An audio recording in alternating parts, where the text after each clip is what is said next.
ඔන්න පුතේ වාගේ කිරිබත් දාණයෙන් මගේ අම්මාටද මම දීගෙන යනවා මිය පරලෝකීය ගාමිණී මහතාට ඒ පින් ලැබේවා.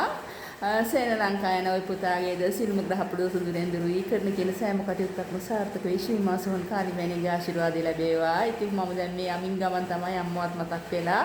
ඉතින් අම්මත් ඒ ආශිර්වාද ඔයාටද වගේ සිය පවුලේ අයටද මිය පරලෝකීය ගාමිණී මහතාටද මගේ අම්මාද ආශිර්වාද කරાવી.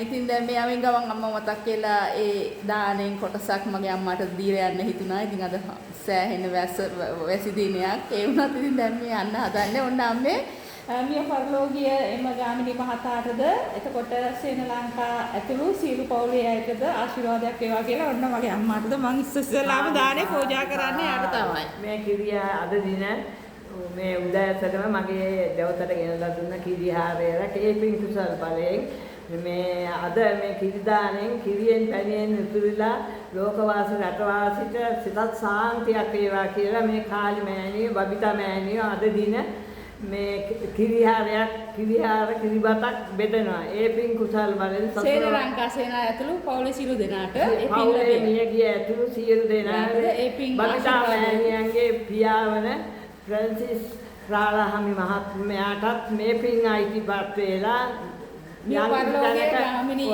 මහතාටද මේ පින් ලැබේවා. ගාමිණී මිය පරලෝකීය ගාමිණී මහත්මයාටත් යම් කිසි ස්ථානක ඉපදිලා තියෙනවා. තව තවත් ඉහළ ස්ථානකට ඉපදේවා කියලා ප්‍රාර්ථනා කරනවා. සේන ලංකා ඇතුළු සේන ලංකා ඇතුළු ඒ පවුලේ සියලු දෙනාට සියලුම දෙනාටම මගේ ආශිර්වාදය ලැබී සියලු සිත බල ප්‍රාර්ථනා ඒ පවුලේ සියලු කටයුතු ඉෂ්ට සිද්ධ වේ. සාදු සාදු මේ පින් බලෙන් සියලු දෙනාම නිදුක් නිරෝගී භාවය ලැබලා සිත සාන්තිය සැලසෙලා මේ උදෑසන කිරිබත් දානයක් බෙදනවා කිරිහාරයක් සාදු සාදු මේ පින් ලැබගෙන සියලු දෙනාම සුවෙන් සුවපත් වේලා. හරි එහෙනම් මං යනවා මට පරක් වෙලා තියෙන්නේ. හරි අම්මේ මං යනවා එහෙනම් හොඳේ.